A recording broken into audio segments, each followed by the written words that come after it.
morning, good evening, good afternoon, may Jesus Christ bless you. I'm just going to do a quick video on the Milwaukee M18 fuel half-inch impact driver. Just did a review, I guess. My expectations, future plans, how it went for me with it, and how I expect for it to go for me in an ongoing manner. Because this is only going to get to those who it's going to get to, and you're going to want to listen to this because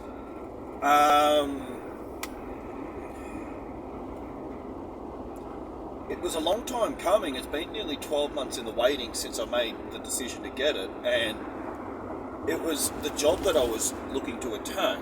I had to fall into the slipstream where it was time to get the job done. Right? So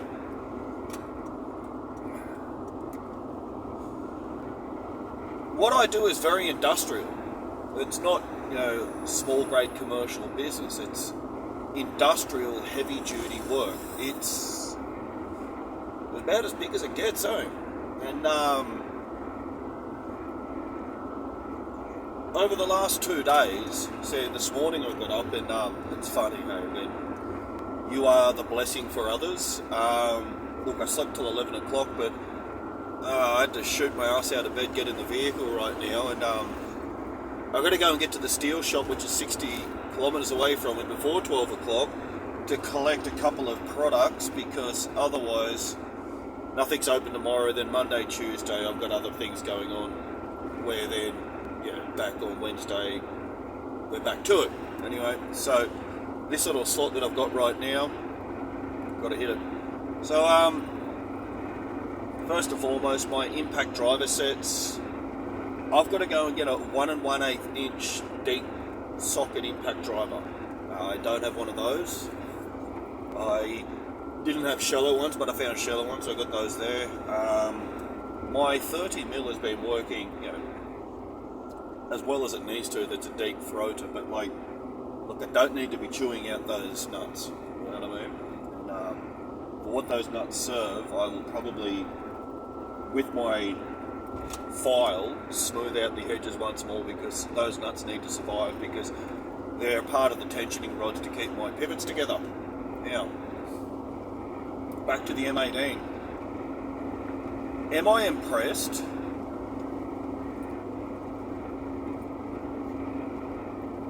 Funny.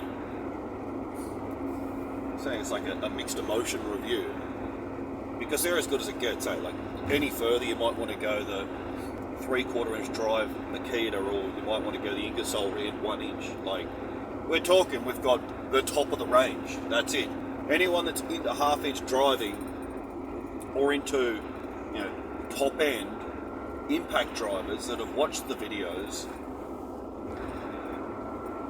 I sort of thought, I've got what I need anyway. And in one context, yes, but I think it's because what I'm doing, dare it be said that this driver that I've got's not big enough? Crazy, isn't it? Now, am I going to say it's the driver? So the driver, because we're talking 1,400 foot-pound, that's what they're claiming, hey? It could be the batteries aren't big enough, but it's these 1 1/8 inch sockets, nuts and bolts that I'm dealing with at the moment, and fair enough the fact that they've been there for 30 to 40 years, and shit, if I didn't have this here, I would definitely be using an angle grinder to somehow use different angles to cut the nut up to a point where I could then get a chisel in there and cut it off. There's that. So, in context, with the fact being that I shouldn't be pulling these apart in the first place, it's doing its job. So, but the other side of it is obviously I am using it for something which is driving it at between 95 and 100% of what it's got to give. Everything's got its limits, and it just turns out that what I'm doing is at the limits of but I didn't think had bloody limits, to be honest with you. So like my step next, I'd have to go a 1-inch driver of some description, but like, you know, that Ingersoll Ram 1-inch impact driver. Look, it's too big for what I need. Like, because it's the positions, the location. I'm swinging. These things are like, they're 250, 300 meters long, and I'm swinging 5 meters off the ground. You know, having to work in really inconvenient spots where you're using that all day, like you're up shit creek. So my first concern is am I going to smack the anvil out of this? Will I get a good lifetime? Because we're talking there $1,400 a hit these things, so there's that. Am I going to smack the anvil out of it? Now, the other thing as well, so you've got it at like full drive, because I'm always having to use it at full drive, it won't do anything less. It has to have a bit of a think to try, like, it calibrates itself to the appropriate amount before it actually starts to kick in. So I think it's just its brain doing what it's got to do before it hits. That's fine. Is it the batteries that have failed me? Look, I can't say anything failed me because, like, the long and short of it is I dismantled 100 meters of pivot yesterday. Like, that's... And then the day before, like, I actually dismantled up off the ground to get it onto the ground so I could dismantle it. So I can't complain about its performance because it's got the smack and whack. I think it's the batteries. There it is. Now, with the batteries, they've got quick charges on them, and we're talking like situations. My situation is, if I miss a single tool going down into a paddock, that's 45 minutes drive back to get another tool. One or two of those, your day's gone if you have to do that even once. If you're doing it twice, you've got to make do of what you've got because you will have lost your day. So when I start, I've got to make sure I've got all the tools, food, everything else, pack your lunch, the whole lot, and off we go down to the paddocks. And like, you know, eight, 9 different gates that you got to open. And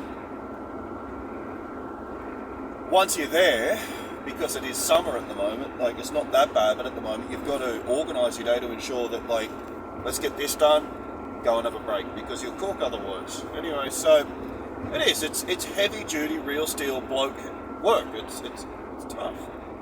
Anyway, what am I saying here? The entire conundrum summed up. I either need I need either more batteries, or I need a generator. And here's the funny thing: for the price of the batteries, I'll probably just get a generator. Because this is the question I'd like to put over to you, whoever's listening to this right now. How many times in a day would you think it was reasonable to charge a battery?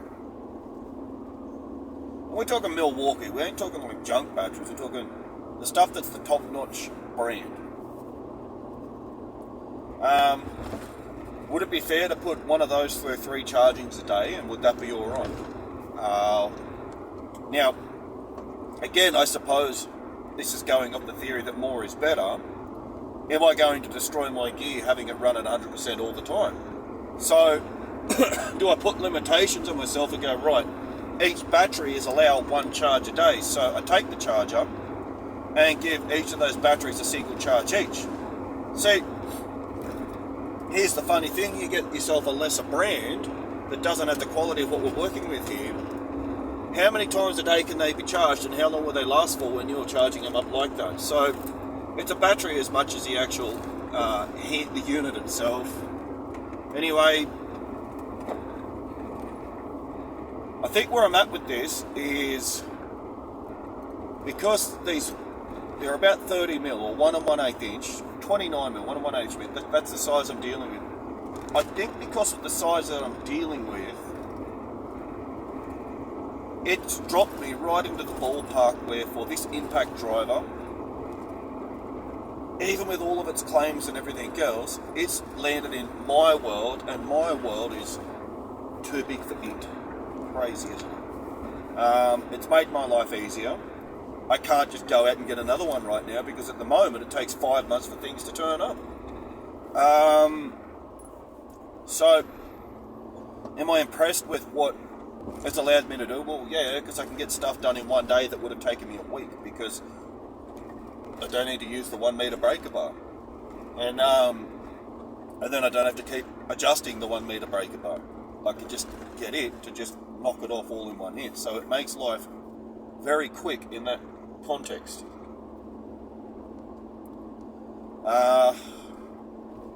Aside from that though, maybe it's because I'm trying to nurse the gear a little bit. I think if you're going to use it for a continued heavy duty use, you need an extra battery, 2's not enough, or you need a generator with you on site, or you just need the charger out, ready to know that like, if it's going to knock out 100% of its use, that full power is good for about 20 minutes. And it is what it is. I mean, what are we saying? It's like going in as a bench presser, hitting your 1 RM, your 1 rep max, for all that time straight. I mean, so the battery's going good enough. So this is me trying to nurse the gear because it's good quality, expensive gear, but when you're using it on big stuff, we've got to expect that everything will lose its full power after being smacked at 95 to 100% constantly. Alright? There we have it. The M18 Milwaukee half-inch impact driver. 2 thumbs up. I mean, it's definitely heavy duty, but only to the degree that it's cordless and only to the degree that it's great for high-end commercial. You chuck it in the industrial world, it's another tool. Am I glad I got it? Yes. But purely because like it is an important tool, we need to look after them, so I think it's more batteries, or because the batteries could probably be a bit expensive. Take the generator with you if you're off-site, or just expect that you're going to have to charge the battery. Why am I saying you've got to charge the battery? Because for what I'm doing, the moment it loses its full charge, it can't do its job anymore. So that concerns me a little bit, the fact that if you've got 4 lights, once I get to the 3rd light, it ain't working properly. What's that going to do to my batteries if I've got to keep going from 4 to 3 to 4 to 3 to 4 to 3? That's my concern. Anyway, so that's why I'm wondering, do I just get another battery maybe and just have it run through the 3 batteries and have the generator at the same time? Because you don't think I wouldn't mind just running it all the way down to 1 and then just, yep, it's dead now, let's go to the next one. Don't have that luxury. Once I go from 4 to 3, that's it. Next. Very consumable little world that I've got to live in. Anyway, so there it is. There's nothing wrong with the actual unit itself. I think it's the batteries and how long full power lasts for. That's what we needed to surface in this video. If you're going to use it for, reasonably big things, just expect that your full power is not going to last that long.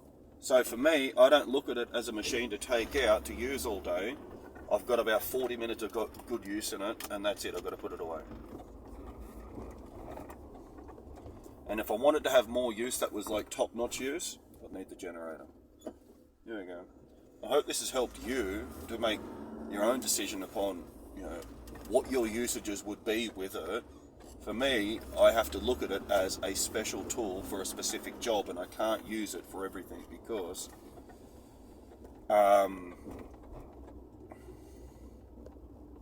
it's big work, and like I don't need to kill a good machine within a few months when I want it to last for years. So it's not the be all for end all. It's not the thing I want to use for everything. I want to use it for the specific job, and then I've got the other impact drivers that I will use for the smaller nuts and bolts. Anyway, there we go. Horses for courses. Use it for the big stuff, then leave it alone. Otherwise, you'll wear it out. There you go. Have yourself a lovely day.